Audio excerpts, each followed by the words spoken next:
veut étudier.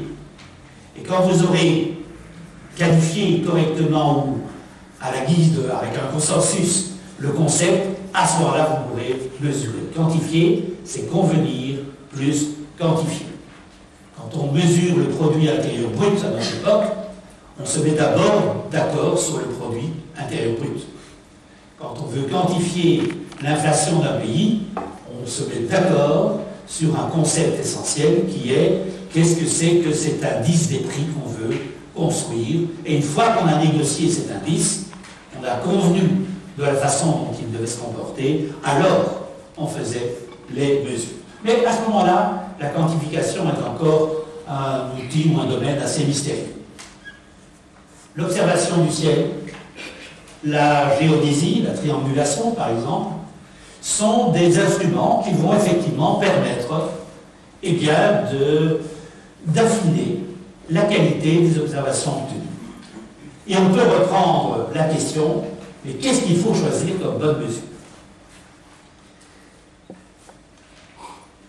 La moyenne arithmétique est actuellement un outil qu'on vous propose quand vous êtes devant une série d'observations. J'ai 10 observations d'un même phénomène, mon cher ami, vous calculez la moyenne et vous me donnerez le résultat à la suite. Plus personne ne s'étonne de cette façon d'agir. L'homme moyen, on en parlera tout à l'heure, la moyenne des températures, la moyenne de votre salaire, la moyenne de ceci, la moyenne de cela, c'est un pain quotidien que tout le monde avale sans se demander s'il est digestible. Mais cette moyenne arithmétique, à partir de quand a-t-on commencé à l'apprendre? Et vraiment, est-ce que la moyenne arithmétique a été le recours naturel, la façon naturelle de se comporter quand on se trouve devant un certain nombre d'observations? Alors la moyenne arithmétique, c'est très ancien.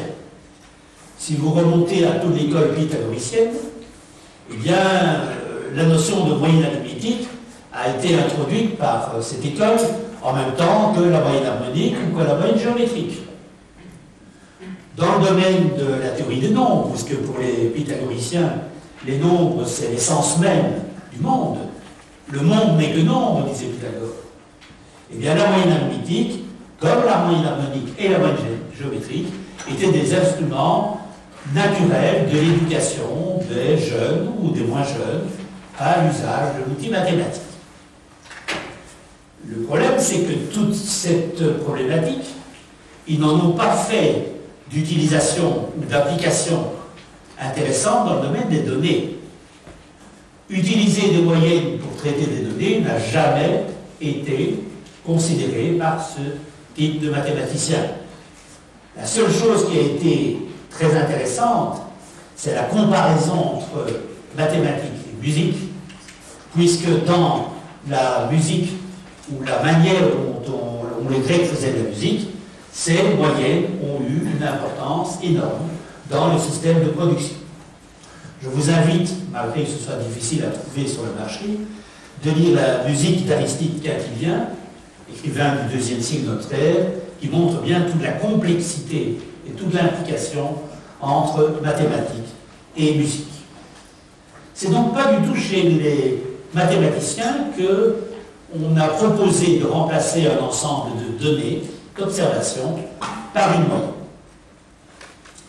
Alors, quelles ont été historiquement les différentes démarches qui ont permis d'essayer de remplacer plusieurs observations par une seule?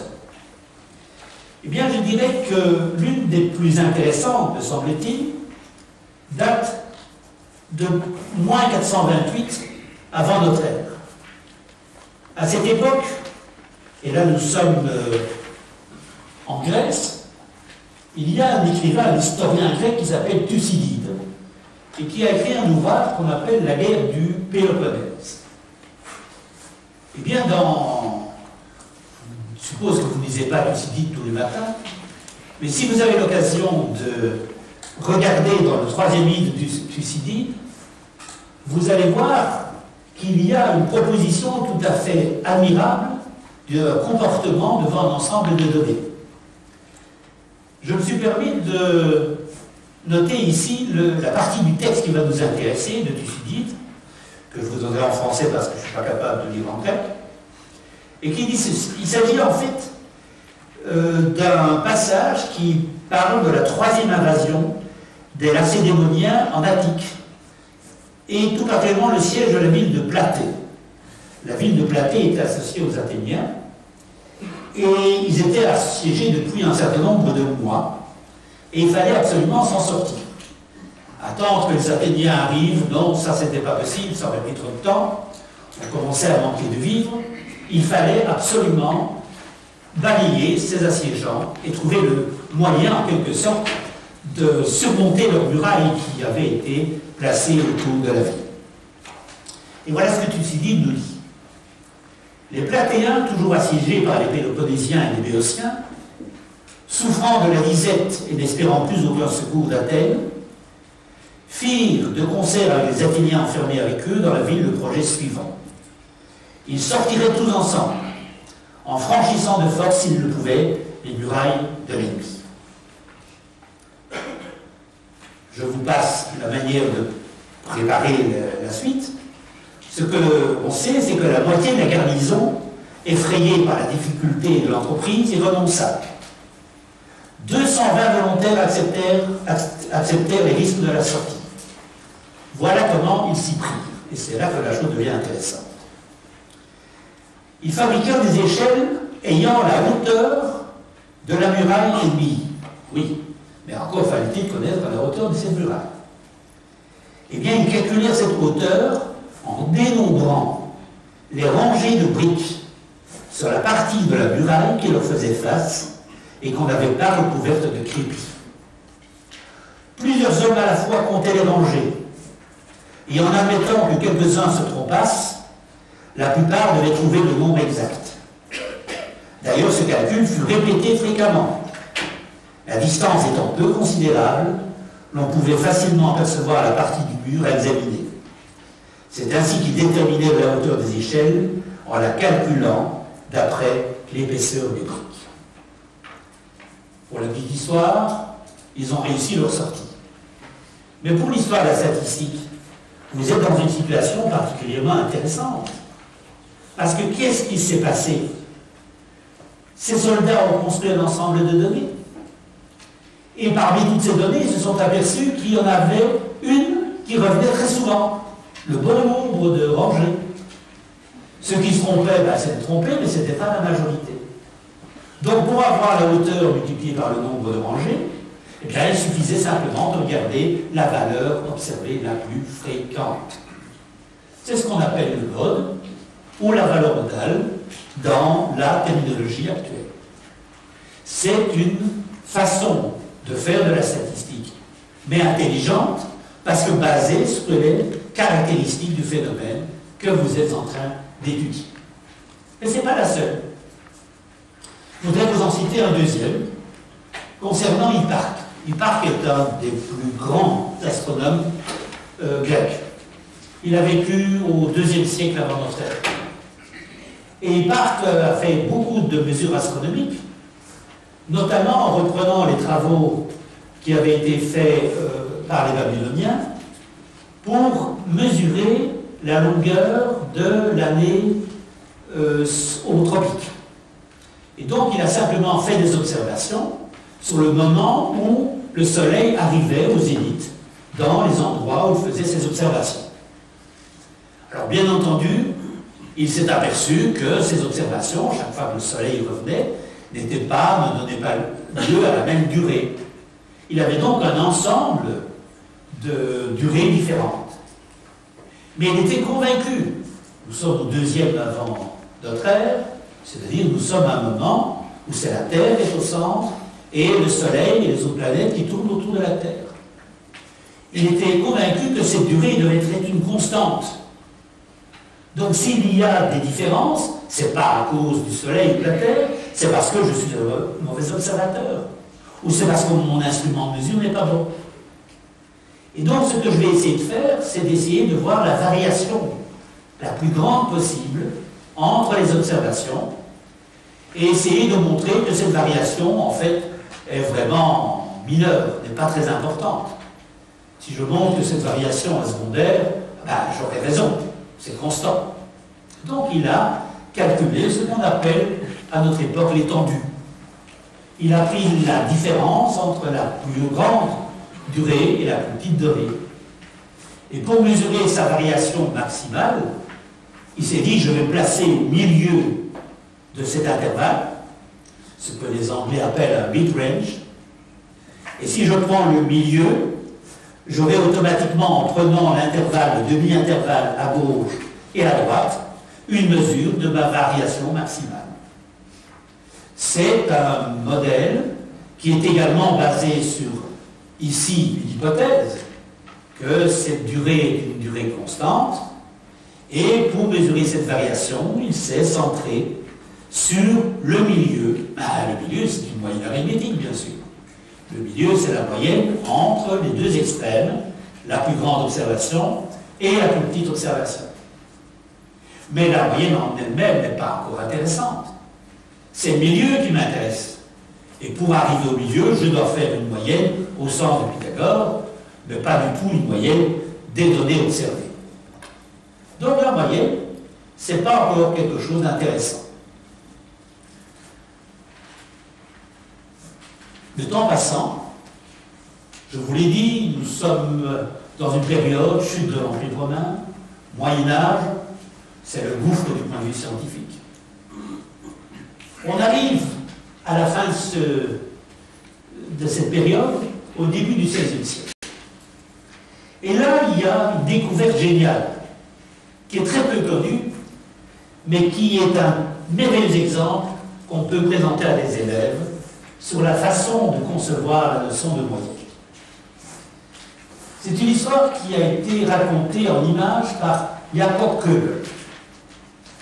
Jakob Köbel, dont vous avez les dates de naissance et de décès sur l'écran, est en fait un imprimeur, qui était aussi un très bon dessinateur, et qui avait pour objectif à ce moment-là de savoir quel était ce que représentait un rod.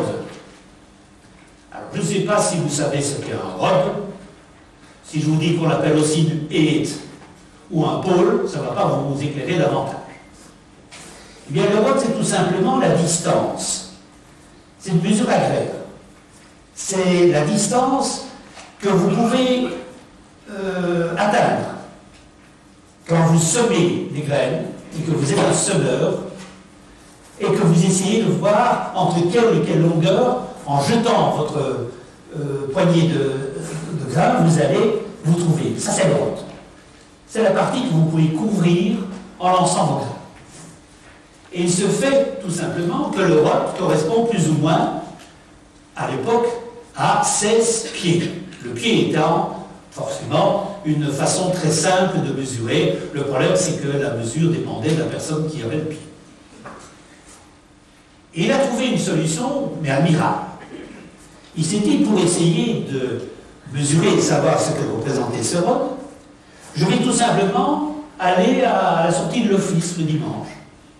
Et je vais demander à 16 citoyens, masculins, parce qu'il n'y a que eux qui peuvent me donner véritablement la bonne solution, je vais leur demander de venir le long du trottoir. Et vous avez les 16 personnages qui sont tous les uns comme les autres. Et qu'est-ce que je leur demande de faire? Eh bien simplement de se mettre les uns derrière les autres, en plantant leurs gros orteils contre le talon de celui qui se trouve devant. Et donc ils sont tous collés les uns aux autres. Et si vous prenez la distance entre les gros orteils du premier et le talon du dernier, vous aurez 16 fois la moyenne arithmétique. Pourquoi? Parce que, en faisant la somme de tout ça, dans une moyenne arithmétique, vous faites la somme des observations, divisé par n, autrement dit, la somme, c'est n fois la moyenne arithmétique. Il avait donc compris qu'en faisant la somme de ces 16 observations, il allait arriver à une bonne estimation du rod, qui était la distance qu'il souhaitait obtenir. Plutôt que de rechercher la moyenne, il a simplement estimé la somme des observations, le n, le 16, faisant qu'un facteur multiplicatif qui n'intervient pas. Encore de nos jours, quand on fait des sondages quand on fait des enquêtes, la moyenne arithmétique n'est pas un objectif très intéressant. Très souvent, c'est la somme. Ce qui vous intéresse, ce n'est pas tellement votre dépense quotidienne. Ce qui vous intéresse, c'est la quantité d'argent que vous avez dépensé dans le mois. Parce que ça, c'est quelque chose d'important et de bien défini. La dépense quotidienne que vous faites, la moyenne, qu'est-ce que ça veut représenter en moyenne? Eh bien, c'est fantastique. Ça vous permet d'introduire la notion de moyenne à travers la somme des observations. Bien sûr, il n'a jamais pensé à ça. C'était du bon sens, mais ce bon sens était une définition implicite de la moyenne. Donc la moyenne, toujours pas. Alors quand est-ce qu'on va commencer à parler de la moyenne? Il faut attendre la fin du XVIe. Il faut attendre la fin du XVIe avec un personnage ô combien intéressant, mais sa vie vaut la peine d'être commentée, qui s'appelle Tycho Brahe.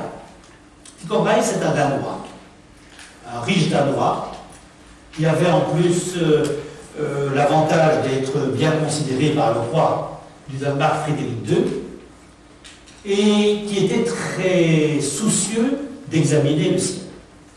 Frédéric II lui a donné une île, qui existe toujours, l'île de Vène. Il a installé ses instruments d'optique, et il a fait quelque chose qui était très rare à l'époque. Il a pris un ensemble d'observations des mêmes phénomènes. Il s'est fait une véritable banque de données avec des instruments qui commençaient à être relativement sérieux. Et puis il s'est dit, qu'est-ce que je fais avec tout ça? Eh bien, il était complètement désarçonné. Il a dit, je veux prendre la bonne mesure, c'est comme ça qu'on fait. Mais ça ne va pas très bien. Alors, il s'est dit, je vais prendre une moyenne arithmétique. Et il vous donne les calculs. Il vous donne la liste. Il vous donne la moyenne arithmétique. Et Kepler va utiliser exactement ces